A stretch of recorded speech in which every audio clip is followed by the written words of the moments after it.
Энэ хуулийн агуулга үндсэн зорилгыг нь бол ойлгоод дэмжиж байна. Тэгээ манайд нөгөө чөлөөт бүсийн тухай хууль, үйлдвэр технологийн паркийн тухай хууль гэдэг нөгөө эдийн засгийг тэлэх зорилготой маш олон хуулиуд байгаа. Гадаад хөрөнгө оруулалтыг дэмжих тухай хууль гэх мэтлэн. Энэ хуулиудыг одоо нөгөө өндөр технологийн тусгай бүс байгуулах хуулийн ажлын хэсэг 6 гишүүн явж 1 жил гарны хугацаанд судалсан. Тэгээ энэ хуулиудын хэрэгжилттэй судлаад харахад ерөөсөө хэрэгжээгүй. Шалтгаан нь юу юм бэ гэхээр оролцогч талтайгаа засгийн газар болон хуулийн ажлын хэсгүүд ерөөсөө уулзаж үзээгүй гэдэг юм лээ. Ямар хөрөнгө оруулалт татах чаа, ямар хүндрэл бэрхшээлүүдийг хийх чаа. Тэгээд нөгөө ажлын хэсгүүд маань бол нэг цуглаад хуралдаад саналыг аваад яг бодит бэрхшээл нь хаана байна вэ гэдэг наривчлсан судалгаа ерөөсөө маш дутуу хийдэг учраас манай чөлөөт бүсийн тухай хууль дээр хөрөнгө оруулалт орж ирдэггүй, эдийн засаг тэлдэггүй. Тэгэхээр энэ эдийн засгийн эрхчлөөний тухай хуулийг агуулгын хувьд дэмжиж гэсэн би бас энэ зарим гишүүдэд санал нийлээд байгаа нь бас за тунхагийн биш ерөнхий агуулга зарчмын шинж чанартай ороод байна. Тэгэхээр хуулиудыг энэ удаа журмаар баг зохицуулаад илүү наривчилж оруулж ирье гэдэг агуулгыг бол парламент бариад байгаа. Тэгэхээр энэ бол анхдагч хуулийг бол илүү нарийн зохицуулттай оруулж ирэх боломж байгаагүй мó. Энэ судалгааг яагаад энэ ч бол одоо айгүй том хууль штэ хөөсөд та тэгэхээр энийг зөрөгтэй хөндөж бодвол талархаж байна.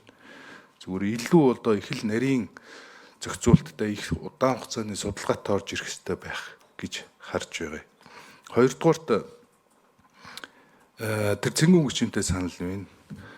Засгийн газар доороо орон тооны бус 9 гишүүнтэй байх ба зөвлөлийн бүрэлдэхүүнийг засгийн газар батална.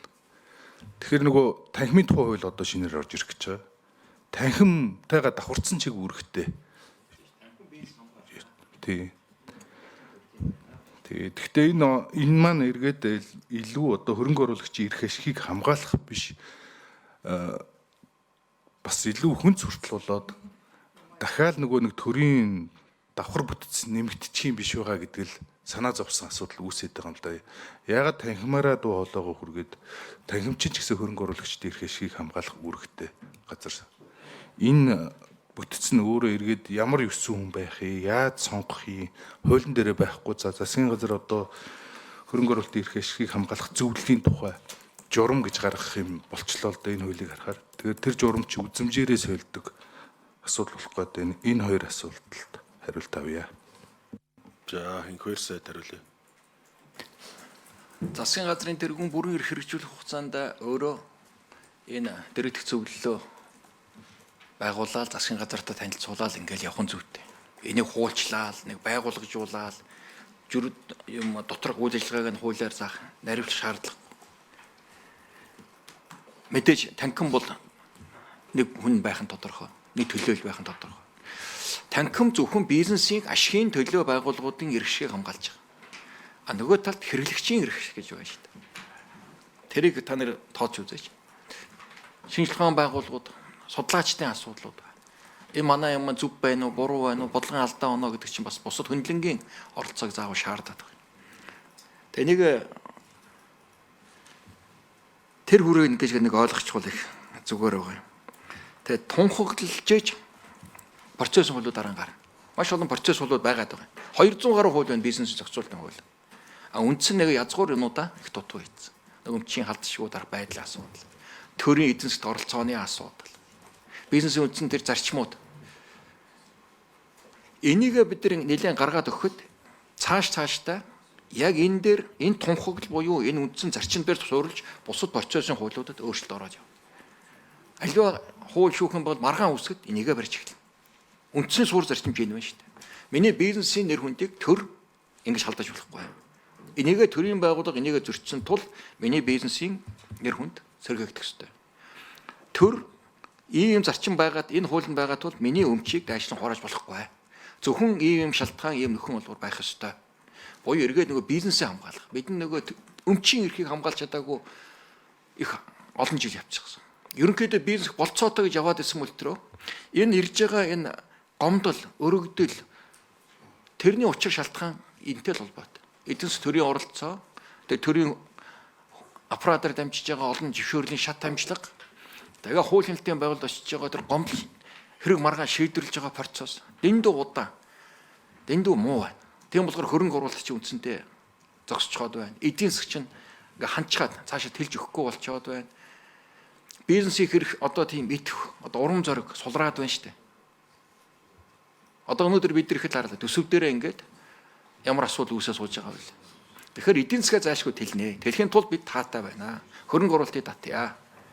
Хөрөнгө оруулагчдын хэрэг шиг гадаа дотоод гэхгүй хамгаалъя. Стратегийн гол салбараа бол харин төр хамгаалсан шиг хамгаалнаа. Гол нь өмчийн эрх, бизнес эрхчлөлөг хөрөнгө оруулалт авчраад нэг геолог хайгуул хийх. Сайн дур уран сайхан, сайн дурын тэр зохион байгуулалттай улсууд ороод тэрийн юм нэвддэг, сүйтгэдэг, дайрдаг. Энд тэр хүн төр хамгаалах ёстой гэж зогсож байгаа байхгүй юу? Танай бизнесийн үндсэн зарчим энэ байна. Монгол улс эдийн засгийн эрхчлөөний хөрөнгө оруулалтыг ингэж хамгаалах ёстой. Тэгээ ийм митинг одоо маш олон зүйл бидэрт үүсчээд байна шүү дээ. Тэгэхээр энийг нэг сайхан шийдээд тэгээ ажлын хэсэг байгуулад манай гишүүдийн байгуу идэвхтэй оролцоод бүгдээрээ энэ 1 сар, 2 сар, 3 сар дамжсан нийтийн хилцүүлгүүд, санал бодлыг сонсоод энэ хууль бол бид нар суурийг аваад ороод ирж байгаа. Одоо энэ дээрээ бүгдээрээ том байшин байгуулгаад сайн одоо эрх зүйн орчин бүгдээрээ хамтдаа бүтээе гэж уриалж байгаа юм л да. Тэгэхээр хийх ажлууд их байгаа. Зарим зүйл дээр албаар одоо дагалт хуулиудын хасаад ороод ирсэн. Яг л гишүүдийн хилцүүлгийн зарчимд заавал улс төрийн шийдэл гаргах юмнууд их байна. Гадны хөрөнгө оруулалт 40 гаруй хуулиар хязгаарлаж байна бид нар. Олон хоригдж байгаа зүйлүүд байна. За энэ дээр бид нар бас улс төрийн шийдэл гаргах юмнууд байна. За энэ дээр нээя. За энэний хатуу барья. Энэ болгон чинь дандаа улс төрийн шийдэл.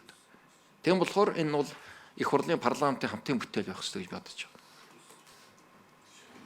За. Анар гишүүн тодорхойлсон. За энэхээр сая та агуулга зарчмыг бол яг зөв ойлгоод буй асуудлаа ярьж байгаа. Энэ дээр орж ирж байгаад нь дахиад хэлье. Санал нэгтэй байна. Гэхдээ одоо санаа зовж байгаа зүйл нь маань Монгол Улсын их хурлын гаргаж байгаа ихэнх шийдвэрүүд нийгмийн салбарын хөд бодлого тодорхойлогч нар маш их эдийн засагч, инженер, орчин үеийн бизнесмэнүүд маш цөөхөн учраас ерөөсөө бодит асуудал дээр хөрөнгө оруулагч, гадна дотны хөрөнгө оруулалт, бизнесийн зовлон бэрхшээлийг мэдхгүй хүмүүс маань их ихтэй хуйлдах байгаа байхгүй юу? Яагаад гэвэл яг ерөөсөө яг бодит байдал дээр ийг болдог. Санаа сэтэл нь зөв ч гэсэн бодит практик процесс дээр айгүй асуудалтай хуулиуд гаргацдаг. Тэгэхээр нөгөө хуулиуд маань эргээд орчноо нээж өгөхөөс илүү хүндрэлтэй нөхцлүүдийг үүсгээд байдаг. Төрийн аппаратууд маань тэрийг ашигладаг. Тэгэхээр ажлын хэсэгт орж ажиллах саналтай байна.